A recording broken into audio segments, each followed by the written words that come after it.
우리 사랑하는 성도님들, 지난 한 주간 잘 지내셨습니까?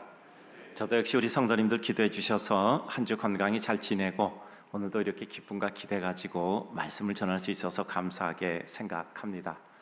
삶의 시간이 참 빠르다라고 생각하는 것은 누구나 공통이라 생각됩니다. 짧은 시간이었지만 산상수훈 말씀 전한 지도 벌써 13주째가 되어 만 3개월이 되었습니다. 4월 16일 마태복음 5장 13절에서 16절 말씀, 너희는 소금이니 너희는 세상의 빛이라 라는 말씀 전할 때 벚꽃이 필 때였습니다.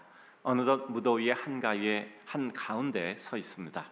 우리 삶이란 시간이 흘렀다는 것이 중요한 것이 아니라 흐른 시간 동안 무엇을 하였고 무엇을 이루었고 그것이 그 다음 삶의 순간에 어떤 영향과 그리고 어떤 역할을 하는가가 우리들에게서 생각할 일이 됩니다. 조금 더 나아가면 그것이 나에게만이 아니라 내가 대하고 있는 삶의 주변, 좀 더 표현하면 우리가 살고 있는 삶의 장면인 역사 속에 어떤 의미였고 기여가 있는가를 또한 생각하게 될 것입니다. 저도 산상수훈 설교를 시작하면서 올해는 여러 생각이 많았습니다. 제가 전에 교회에서 8년 동안 또 이렇게 부교육자로 훈련을 받고 또 사역을 하고 지냈습니다. 이 교회에서 이제 얼마 있으면 32년이 됩니다. 도합 올해가 40년째가 되는 해였습니다. 나름대로 이제까지 제게 흘렀던 모든 지식, 생각, 느낌, 사고의 흐름들을 살펴보며 우리 인생의 삶이 하나님 나라 백성으로 어떻게 생각하고 방향을 정하고 사물과 사항을 바라보고 해석하는 틀을 가져야 하는가를 정리해 보려고 생각했습니다. 특별히 산상수훈은 하나님 나라라는 큰 틀에 대한 이와 같은 개념을 우리들에게 설정하는 것이기에 더욱더 그런 생각이 들었습니다. 따라서 우리가 잘 알고 있는 산상수훈의 말씀이지만 이번에는 가급적이면 문헌 연구를 넘어서서 기도하며 사고의 흐름 속에서 주님이 주신 말씀을 현재의 실제 삶 속에서 은혜로 정돈해 보고자 생각했습니다. 늘 느끼는 것이 있습니다. 목사가 전하는 내용은 일천하지만 그럼에도 불구하고 예배자인 성도에게 주시는 하나님의 은혜는 언제나 일정량이 존재함을 보았습니다. 또 믿기에 오늘도 그 하나님의 은혜를 간구하며 말씀을 전하고자 합니다. 오늘 말씀은 성도들이 잘 아시는 내용입니다. 또 마음에 늘 생각도 하는 내용이기도 합니다. 비판하지 말라, 오히려 너 자신을 먼저 돌아보라 라는 말씀입니다.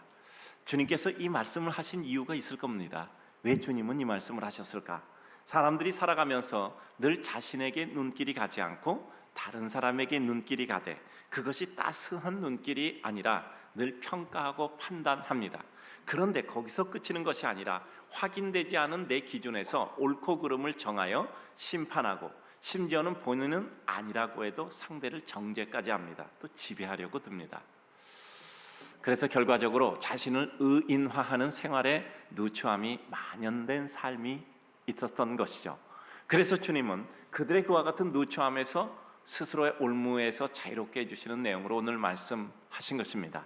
그들 스스로가 자신을 바라봄으로 자신은 죄인으로서 구원의 필요성을 알고 주님 앞에 나아갈 수 있는 자로 만들어주시기 위하여 천국 백성의 삶의 한 면모를 보여주시는 겁니다. 차례로 살펴봅니다. 첫째, 우리는 왜 비판하지 말아야 하는가?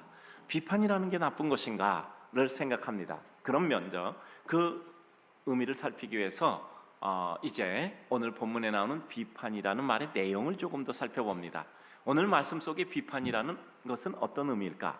있는 사실에 대한 바른 근거에 의해 단순한 판단하는 것을 말하는 것이 아니라 마치 자신이 가장 정당한 판단력과 권한을 지닌 자처럼 정죄하거나 심판까지 하려는 도를 지나친 행위를 말씀하고 있습니다.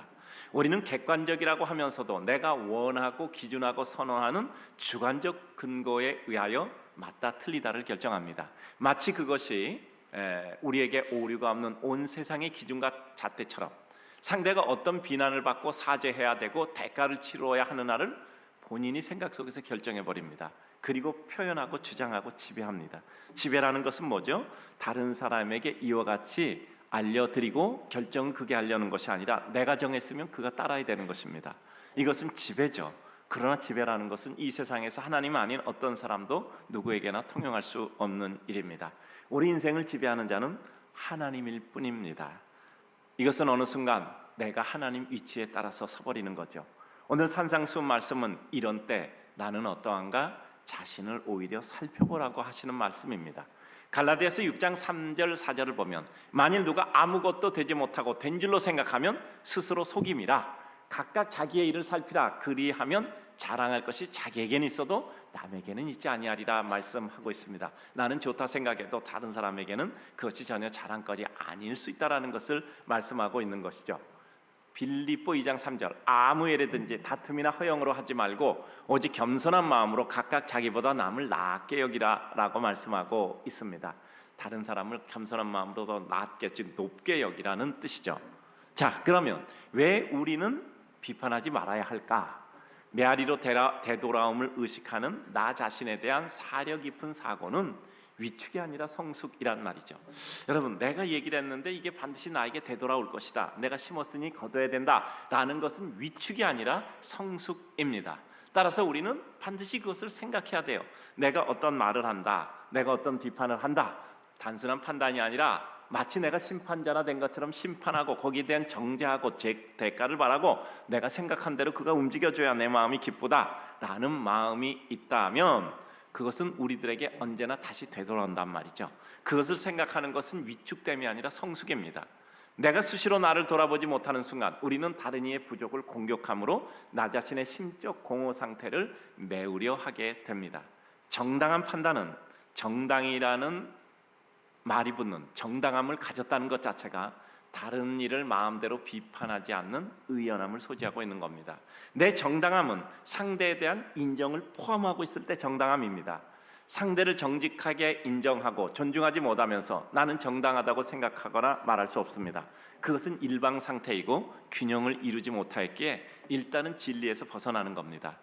비판 전에 자신을 돌아보는 선행이 전제되지 않으면 책임감 없는 가련한 삶으로 전락하며 무책임한 사고는 오래가지 못합니다. 비판 전에는 선행, 먼저 자기 자신을 돌아보는 것이 선제돼야 합니다. 우리는 반드시 어떤 사실을 발견했을 때 우선적인 태도는 그러면 나는 어떠한가 나 자신을 먼저 파악해야 됩니다. 사실을 발견하고 그것을 다른 사람에게 적용시키려는 것이 아니라 나 자신에게 먼저 살펴보는 것이 중요합니다. 판단자로서의 나 자신의 자격과 기준의 정당성을 확인해야 됩니다.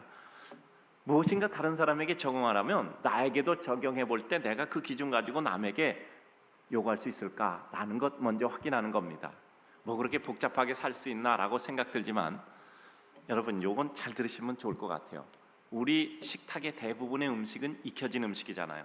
익지 않고 날것으로 먹는 야채라든가 뭐 이러저러한 뭐 음식들이 어느 정도 있죠. 그러나 많은 부분은 익혀서 먹는 겁니다.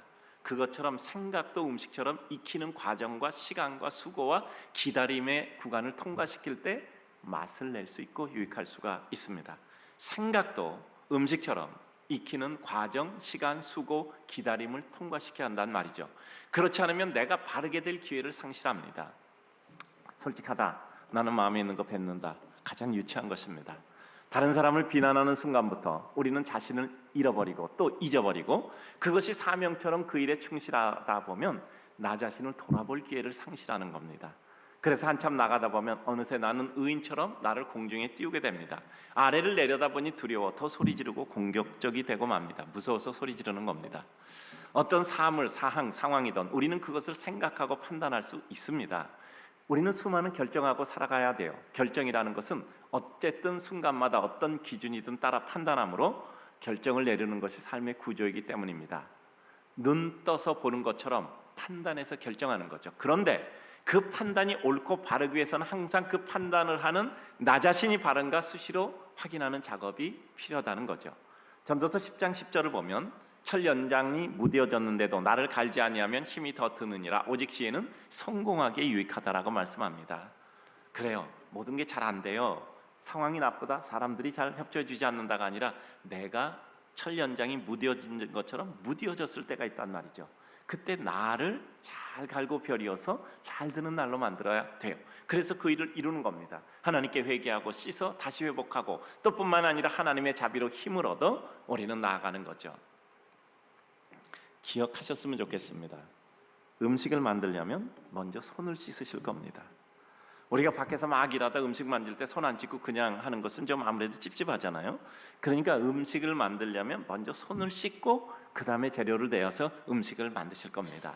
바로 깨달으려면 내 마음부터 씻으셔야 돼요. 바른 판단을 하시면 일단은 내 마음부터 씻으시고 그리고 판단하려고 상황과 사람을 살펴보셔야 됩니다.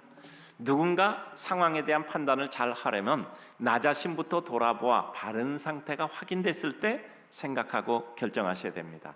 그 전에 생각하고 결정하는 것은 우리에게 더 큰 고통만을 줄 뿐입니다. 우리가 어떤 일을 잘하려면 열심히 하기 이전에 우선 어떻게 할 것인가를 깊이 생각하고 기도한 후에 열정의 단계로 나아가는 것과 같습니다. 두 번째 생각합니다. 다른 사람을 비판하는 근본적인 원인이 무엇일까? 왜 사람들은 다른 사람 비판하고 그렇게 살아가는 것일까? 왜 나도 그렇게 다른 사람 잘못됐다라고 보고 싶지 않고 좀 넉넉하게 보고 싶은데 그게 잘 안 되잖아요. 그 사람의 잘못이 보이고 마치 사명감처럼 그의 잘못을 지적하고 비난하고 정의의 사도처럼 내가 원하는 대로 돼야 시원하단 말이죠. 왜 다른 사람은 자꾸 비판할까 하는 원인을 생각해 봅니다. 나 자신은 정확히 볼 수 없으면서 다른 사람을 보는 바른 시각을 형성하는 것이 너무 어려워서 그래요.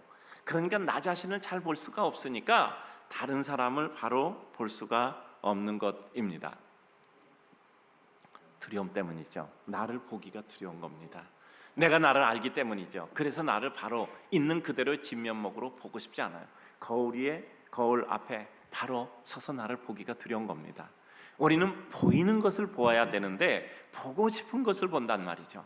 우리는 있는 그대로 보이는 것을 봐야 되는데 보고 싶은 것을 보려고 한단 말이죠. 객관성을 이미 상실하니 하나님의 은혜나 바름으로부터 멀어져 있을 수밖에 없습니다. 두려움 때문에 나를 바라보지 못하는 겁니다. 나를 잊으려는 두려움 속의 소리 지름 때문이죠. 그 두려움이 내가 나를 바라보려는 순간에 엄습됩니다. 인정하기 싫고 가중되는 두려움으로 오히려 소리 지름으로 순간에 나를 잊고 싶어 하는 것입니다. 그래서 우리는 누구에겐가 내가 싫어하는 나의 모습을 볼 때 더 격렬히 상대를 비난하고 비판하고 심판하고 정죄하게 됩니다. 나 자신에 대한 진절이 처짐 때문이지요. 여러분, 다른 사람 보는데 그게 정말 마음에 안 들어요. 그게 내가 가지고 있는 약점인 겁니다. 내가 정말 싫어하는 나 자신의 모습이에요. 그걸 보면 견딜 수가 없는 거예요. 그러니까 비난하고 거기에 대해서 요구하고 거기에 대해서 정죄하고 심판하는 겁니다. 가장 중요한 투사의 모습이죠. 나를 잊어버리려는 두려움 속의 소리 지름. 여러분, 저희도 제가 우리 성도님들 만나려면 한 분 한 분 만나기에는 너무 시간이 안 되니까 이렇게 그룹으로 한 10분 정도 이렇게 그룹으로 이렇게 만날 때가 있습니다. 그래서 어느 정도 필요한 분들 또 이렇게 그룹으로 해서 그룹핑해서 만나고 하는데요. 10분이 모입니다. 10분이 모이면 반드시 그 10분 중에 한 분이 그 시간에 10분의 5를 씁니다. 거의 예외가 없어요. 10분 중에 한 분 정도가 10분의 5를 써요. 그리고 나머지 시간으로 따지면은 그러고 나머지 그 9분이 한 그 5%의 시간을 해서 그 나머지 50%를 채우는 게 거의 반복되는 모습이에요. 거기 있다 보면은 먼저 가장 말씀을 많이 하는 분들이 계십니다. 어디도 그러고 어떤 모임도 그러실 거예요. 그리고 나머지 분들은 좀 자제하고 또 이렇게 보면은 내가 얼마만큼 또 얘기해야 되는가도 알잖아요. 왜냐하면 같이 모여 있을 때는 듣는 말보다는 본인이 하는 말을 기억해요. 거기선 제가 거의 얘기를 잘 안 하려고 그래요. 왜냐하면 사람은 듣는 말보다는 자기가 하는 말을 더 기억해요.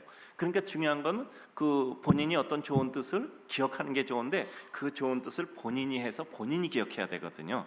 그래서 이렇게 말씀을 이렇게 나누게 하면 꼭 그런 현상입니다. 그런데 그 50%를 말씀하는 분에 대해서 아무래도 목사는 그 가운데 좌담을 또 인도해야 되니까 결정을 해야 된단 말이에요. 저 말을 아주 적당한 선에서 유려하게 이렇게 꺼내서 다른 사람에게 동등하게 시간을 줄까? 아니면 그 말을 하는 사람에게 꼭 필요한 시간입니다. 그거는 저 한 사람이 이 시간에 그 절반의 얘기를 함으로 자기를 해소하고 조금 더 후련하게 할까? 거기서 생각을 잘해야 되잖아요. 때마다 또 다르고요. 근데 가장 많은 말씀을 하는 분을 보면 가장 고독한 사람입니다. 가장 외로운 사람이에요. 마음속에 그 말을 토해내지 않으면 견딜 수 없는 고통 가운데 있는 사람들입니다. 그래서 때로는 그가 말을 할 수 있도록 놔두고 다른 사람이 참아주는 것도 누군가를 세우기 위해서 필요하다고 생각이 됩니다. 그래요.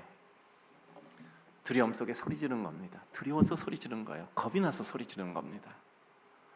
그래서 그와 같이 소리 지르는 동안 우리는 우리 자신을 볼 수 없죠.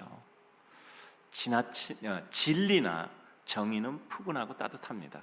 사실이 아니면서 진리처럼 보이고 싶어 할 때, 정의처럼 꾸미고 싶어 할 때 오히려 차갑거나 지나치게 달아올라 거기에 데이게 되는 것입니다. 여러분, 원래 진실은 투박하죠. 진리나 정의는 의외로 푸근하고 따뜻합니다. 따라서 우리는 무엇인가 내 주변을 바로 바라보고 파악하기 위해서는 나 자신을 파악하는 것을 훈련을 해야 됩니다. 이것이 가능해지고 내 자신에 대해서 정직해질 수 있다면 우리는 그때 비로소 하나님의 은혜로 사물과 사람과 그리고 상황을 직시할 수 있습니다. 상당한 훈련이 필요합니다. 왜냐하면 우리는 죄로 인하여 부패된 인생이기 때문이지요. 어찌 살피면 이러한 우리의 삶은 늘 긴장되고 작은 일에도 예민하며 늘 전쟁 중인 삶이죠. 여러분, 날마다 싸우고 어떻게 살겠습니까? 전쟁을 하지 않으려면 충분한 힘을 길러서 상대국이 감히 쳐들어오지 못하는 전쟁 억지력을 키우는 것이 최고의 이와 같은 길이잖아요. 그러기에 우리는 우리 자신을 바라보는 훈련부터 또 그것을 위해서 우리 마음을 기울여야 합니다. 누가복음 5장 8절 보면 아주 참 결정적인 구절이 나오잖아요. 베드로가 밤새 물고기 잡았지만 한 마디 못 잡았는데 예수님 오셔서 깊은 데 던져라. 그물 던져서 그물을 당기려니까 너무 많이 잡혀서 그 친구의 배까지 오라 그래서 그 넷이서 그물 당겨서 2배 가득 채우게 잡았잖아요. 밖으로 나가서 예수님 앞에 무릎 꿇고 물고기 많이 잡게 해주셔서 부자 되었습니다. 예수님은 목수 출신인데 어떻게 이렇게 물고기를 잘 잡습니까? 정말 능력이 많습니다. 이런 얘기 한마디도 안 했어요. 오히려 주여 나를 떠나소서 나는 죄인이로소이다 라고 말씀을 드렸단 말이죠. 그는 현상에서 의미를 본 거예요. 현상에서 의미를 본 겁니다. 즉 물고기 많이 잡게 하는 현상에서 그것이 무슨 의미일까? 그것은 물고기 잡는 능력이 아니라 우리 인간과 다른 신의 능력이고 그는 신이고 하나님이시다라는 것을 깨달았던 겁니다. 하나님을 깨닫는 거죠. 그래서 그는 결국 자신이 누군가를 본 겁니다. 나는 죄인입니다. 자기 인식이죠. 그러니까 자기를 볼 때 비로소 어떻게 되죠? 예수님이 이제는 사람을 취하게 되리라. 그래서 모든 어구 고기 잡은 거 다 두고 주님을 따르잖아요. 상위 가치를 발견하니까 이게 큰 게 아니라 앞으로 가는 길이 더 컸으니까 당연하죠. 그렇습니다. 우리가 우리 자신을 볼 수 있을 때 우리들에게는 하늘의 길이 열리게 됩니다. 내 약점과 단점을 보았을 때 참지 못하는 나 자신에 대한 괴로운 절규가 있죠. 사람은 참 공평하게 지으신 하나님의 작품입니다. 사람을 보면 누구나 부족한 면도 있고 또 그에 상응하는 유용한 면도 있습니다. 우리 삶에 어떤 사람이 상황이 좋아 보이는 것은 그 사람의 그 면모가 좋은 것입니다. 정말 저도 40년 동안 이와 같이 교육자로 사역을 했잖아요. 제가 40년 지나서 요즘은 좀 그 생각이 들더라고요. 광야도 40년 건너갔는데 이제 40년 지냈으면 뭐가 좀 보여야 되지 않느냐. 정말 가장 큰 축복은 미운 사람이 일단은 없어요. 그리고 정말 조금은 보이려고 해요. 근데 제게 보이는 가장 중요한 것 중에 하나는 사람은 참 공평해요. 누구 굉장히 좋아 보이죠? 그만큼의 고통이 있습니다. 총량의 법칙이에요. 정확합니다. 누구 나빠 보이기만 하죠? 아닙니다. 그 사람에게도 좋은 점이 있고 또 하나님이 그에게 은혜 주시는 면이 반드시 있습니다.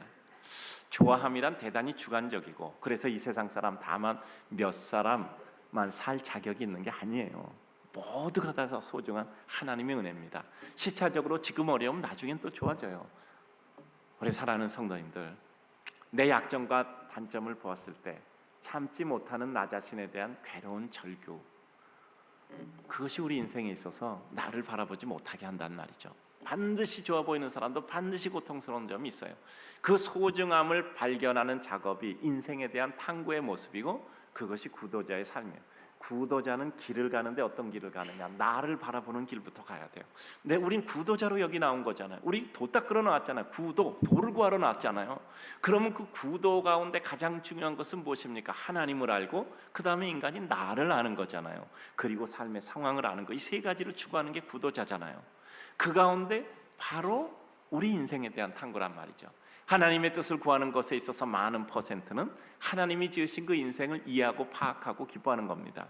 늘 우리는 세 가지를 공부하잖아요. 하나님을 공부하고 나를 공부하고 인생을 공부하고 인간을 공부하고 또 우리 상황과 삶, 더 크게 표현하면 역사라는 것을 공부하잖아요.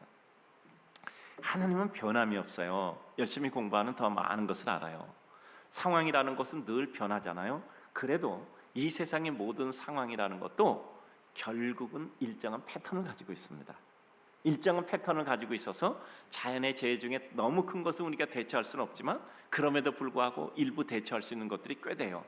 그런데 사람은 정말 너무 변화무쌍하고 현란찰나해요. 수십 년 동안 생각하던 한순간에 뒤집어 버릴 수가 있어요.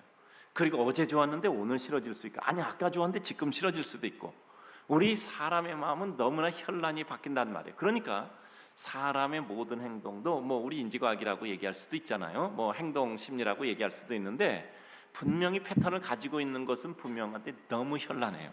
그렇기 때문에 사람이 가장 어려워요, 학습하기가. 그러나 그럼에도 불구하고 그러니까 우리는 우리 자신에 대해서 하나님의 은혜 가운데 바라봐야 됩니다.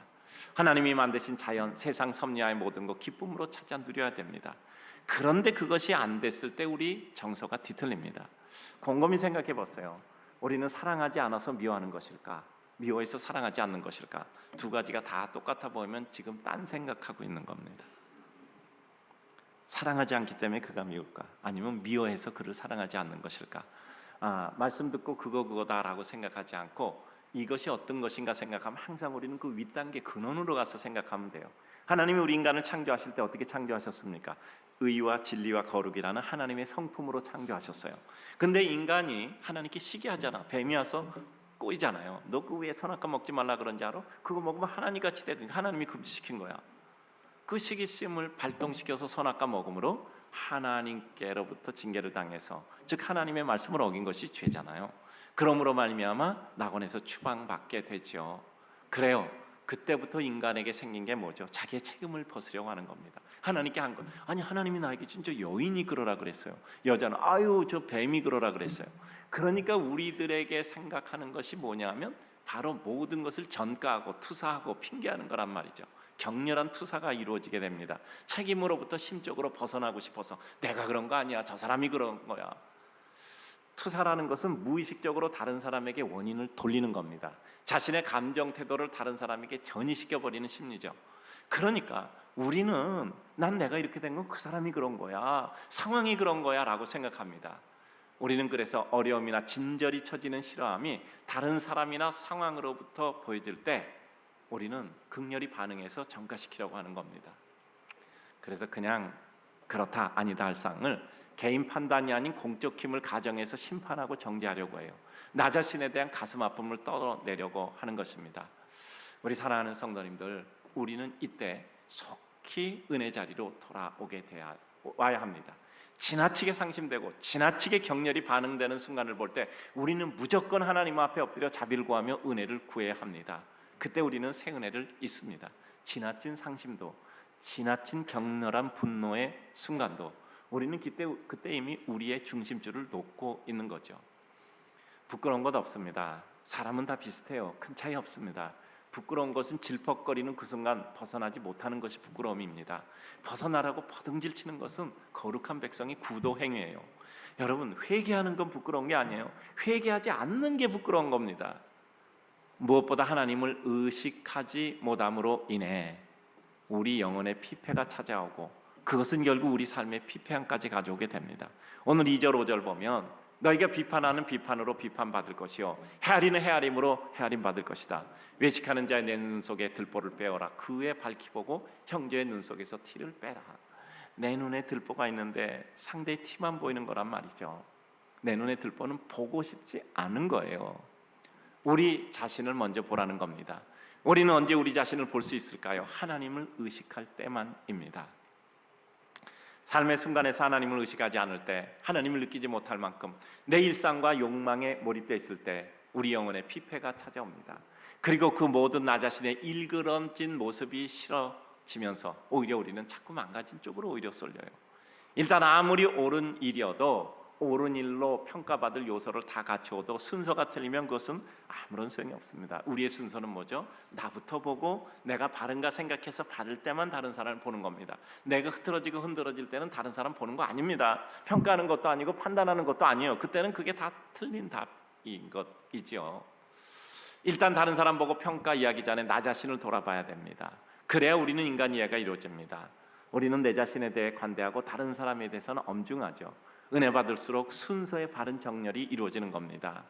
보고 평가 말하기 전에 나 자신을 먼저 보고, 그리고 내가 이전에 한 말 지키고 약속과 정한 것 지키는 것이 우리가 바로 볼 수 있는 우리의 기본적인 모습을 갖추게 되는 거죠. 우리는 동정받지 말고 신뢰받자라고 늘 가르쳤습니다. 그런데 그 신뢰는 지금 손해와 대가를 치르면서 상대 마음을 사서 우리의 앞으로의 일을 담보받는 겁니다. 특별히 사람의 마음뿐 아니라 하나님의 마음을 사는 것이죠.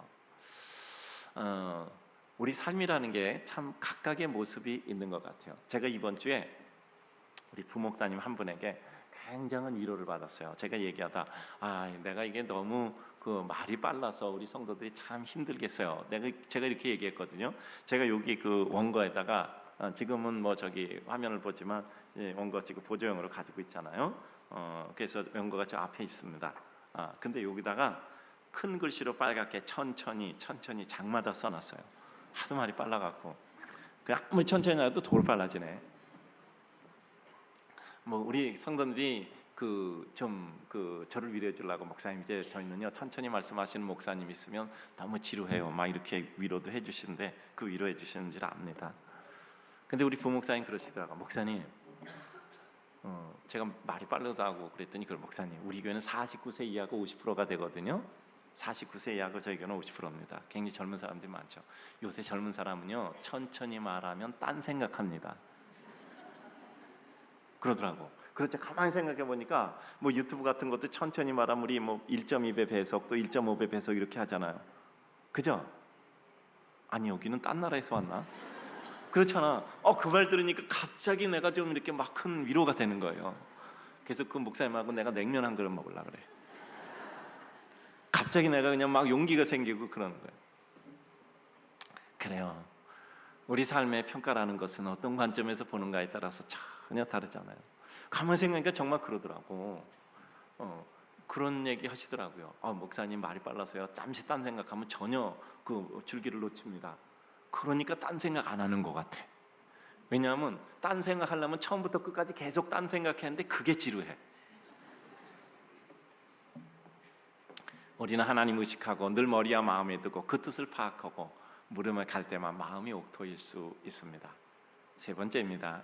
비판을 넘어 사랑의 삶으로 가는 길의 축복입니다. 주님이 왜 비판하지 말라 그랬을까? 비판하지 말라고 야단만 치려고 했을까? 여러분 사람을 야단칠 때 야단치는 게 목적입니까? 야단을 치면 야단치는 것을 통해서 이룰 목표가 있을 거잖아요. 주님은 비판하지 말라, 외식하지 말라, 비판하지 말라 외식하는 자들이여 라고 말씀합니다. 왜 남을 심판하고 정죄하고 너희가 그릇된 기준 가지고 다른 사람 지배하려고 하지 말라. 왜 그랬을까요? 비판을 넘어 사랑의 삶으로 가는 길에 축복을 우리에게 주시는 겁니다. 정당한 판단은 상대가 좋아지기를 기대합니다. 옳지 못한 비난과 정죄, 심판의 분노는 상대가 훼손되어야 정서적인 시원함을 느끼는 거예요. 여러분 내가 지금 정확한 판단을 하고 있는가 아니면 내가 그릇된 비판을 하고 있는가는 내 앞에 있는 상대가 정말 잘 되길 바라는가 무너지길 바라는가 거기에 따라 다른 겁니다. 저 사람이 나를 기분 나쁘게 해. 근데 기분 나쁘게 해도 난 그 사람이 잘 됐으면 좋겠어. 근데 저 사람이 기분 나쁘게 나를 기분 나쁘게 했으니 저 사람 대가 받아서 무너졌으면 좋겠어. 어떤 생각이 드느냐에 따라서 다릅니다. 여러분 제가 자식 이기면 안 된다 그랬죠.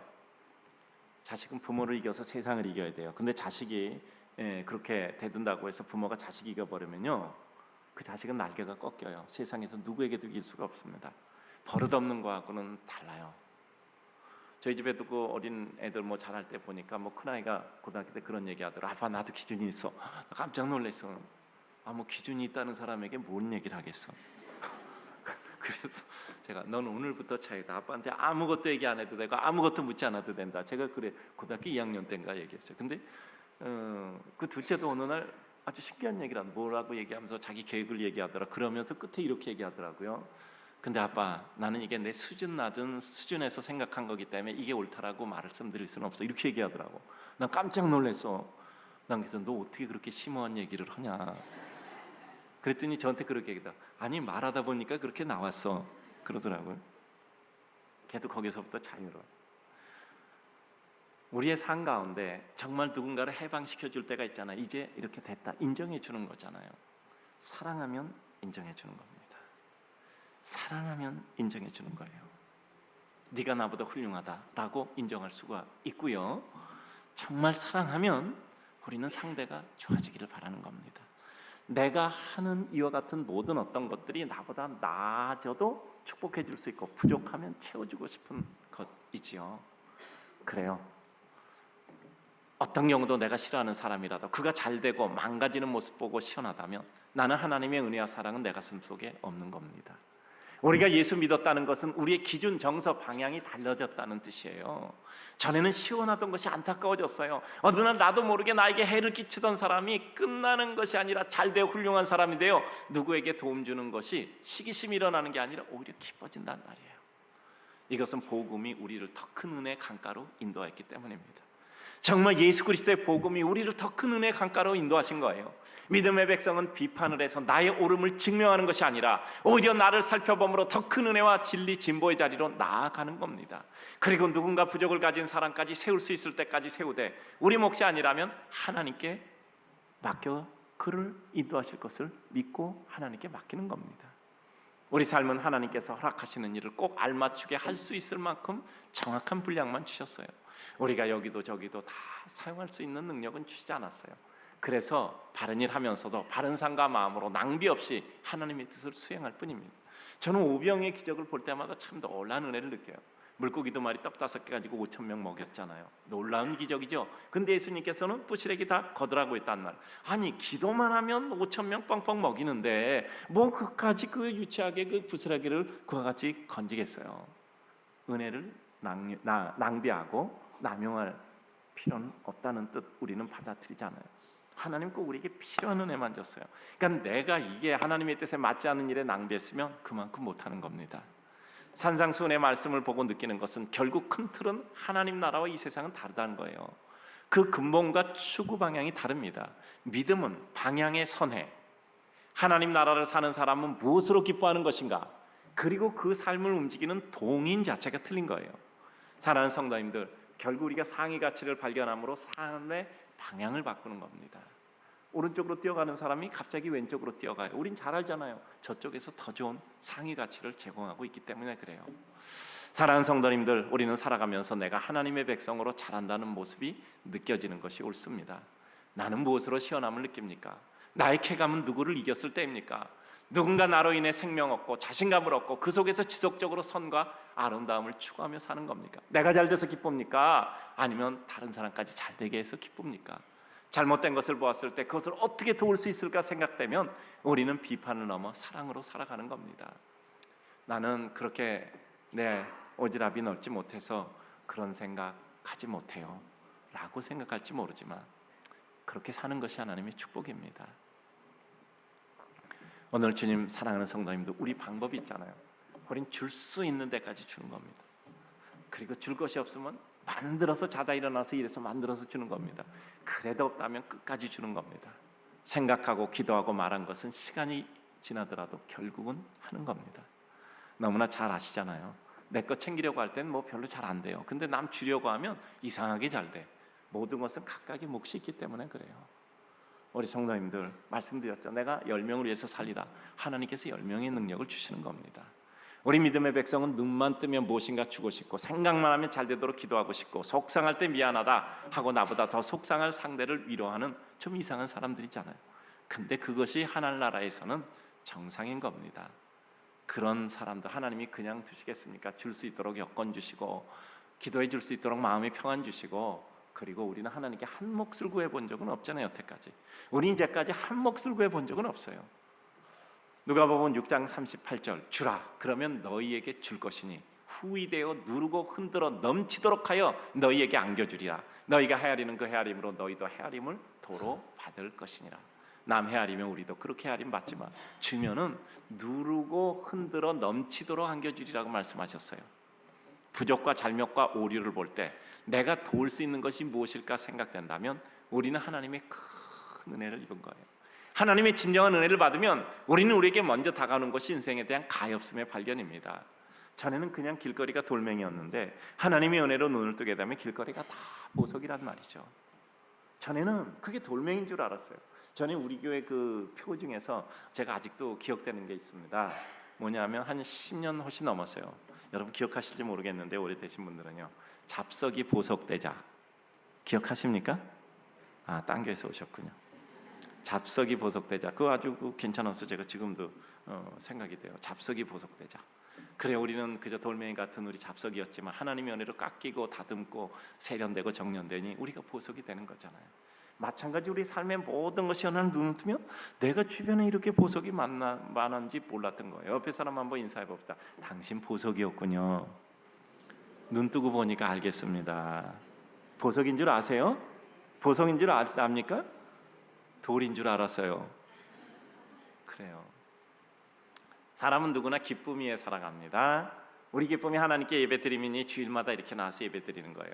어저께 그저 삼성교 낙도선교 가는 팀이 답사를 간다고 했어요.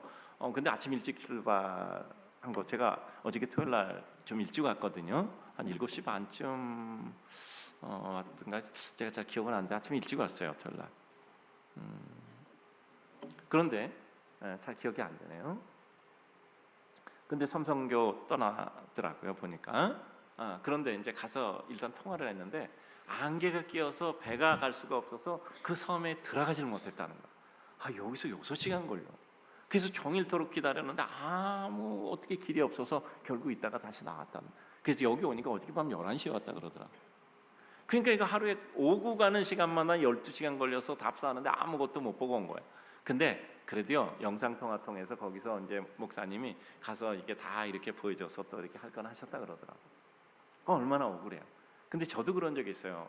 몇 년 전에 가서 이제 우리 선교단원들 가 있고 저는 중간에 가서 이제 격려하고 이렇게 오잖아요. 그래도 갔는데 근데 그때 또 우리 저 청년부에서 가르쳤던 우리 집사님 한 분이 그때 교수로 있는데, 그래서 같이 가자, 가서 좀 치료 좀 해주고 해서 뭐 학교도 좀 이렇게 하루 휴가 내고 또 진료도 휴가 내서 이제 같이 갔어요. 최은원 집사라고 같이 갔는데 그분은 학교도 쉬고 이렇게 진료도 쉬고 갔는데 그분도 한 명도 환자도 못 보고 왔어. 그러니까 좀 섭섭하잖아. 환자도 한 명도 못 보고 그냥 거기서 그냥 글쎄 컵라면만 먹었는지 잘 모르게 기억이 안 나. 거기서 파는 거 컵라면밖에 없으니까 하루 종일 기다리다가 이제 저녁에 할 수 없어서 이제 왜냐하면 일정 시간 지나면 지나가도 이게 나올 데가 없잖아요. 그래서 이제 왔는데 그게 섭섭함만은 아니더라고요. 잘못됐다, 오늘 기분 나쁜 날에 이런 생각 전혀 안 들더라고요. 그 뒤부터 더 좋더라고요. 그러니까 그 배 타고 들어갈 수 있기만 해도 기쁜 거야. 그리고 아이고 이거 못 들어갔는데 다음에 오지 말아야 되겠다 이런 생각이 아니라 반드시 다음에 또 오겠다 이런 생각이 드는 겁니다.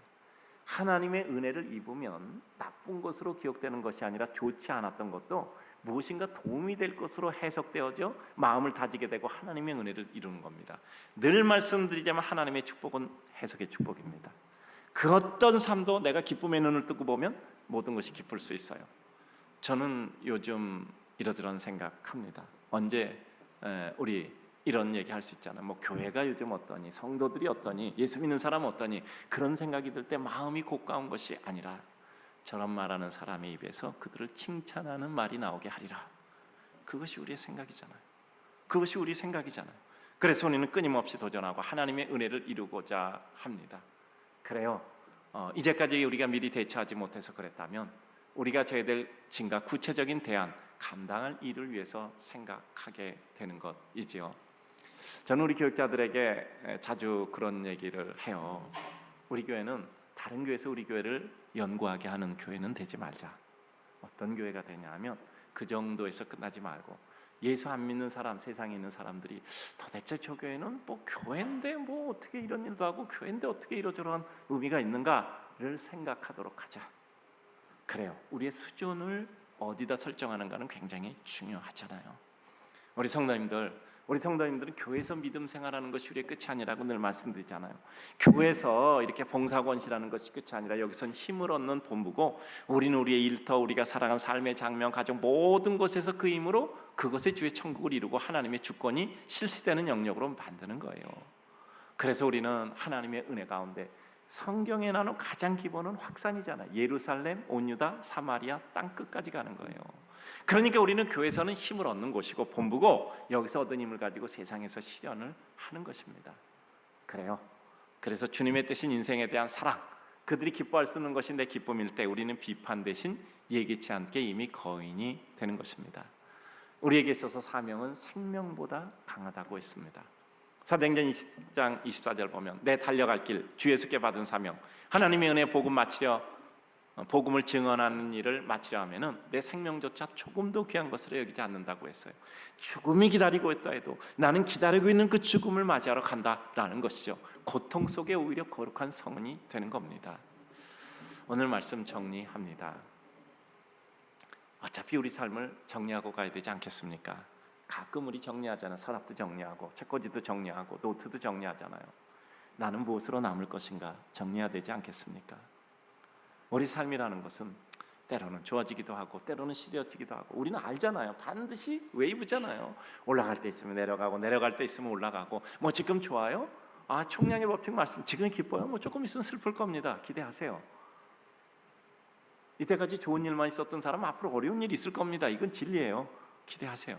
근데 또 어려운 일이 있으면 조금 있으면 또 좋은 일이 있을 거예요. 그냥 우리는 오늘도 또 그날 중에 하나인 것이고, 또 그래요.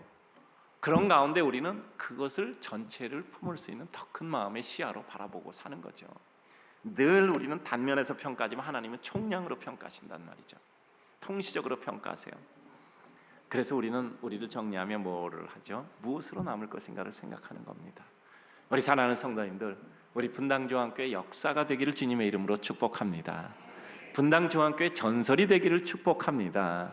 우리 성도들이 나중에 그 권사님, 그 집사님, 그 장로님, 그 성도님, 그래 그 성도님 이랬어. 근데 그분을 생각하면 마음이 따뜻해지고 왠지 모르게 용기가 나고 소망이 나고 왠지 모르게 우리가 무엇인가 하나님께 대한 뜨거움이 있어요. 그리고 전설이 되는 거죠. 하나님 나라의 역사가 되고 전설이 되고 사도행전의 기록을 이뤄나가는 겁니다. 이 민족과 세계사의 역사 속에 전설이 되고 거룩한 영적 거인으로 세상에 기억되는 것이죠. 그래요. 오늘 주님 사랑하는 성도님들, 우리는 다른 사람 비판할 틈에 나를 돌아보고 발전하고 진보하여 정화되고 강화되기에 분주에 있어서 슬픈 가슴 아파 그것을 이기지 못해 섭섭함을 끼치는 이들까지 하나님의 은혜와 감동으로 은혜를 끼치는 우리 분당중앙교회 성도들 되시기를 바랍니다. 우리 성도님들 큰 사람 되시기 바랍니다. 큰 산이 되시고 하늘의 별이 되시고 큰 나무가 되시기를 주님의 이름으로 축복합니다.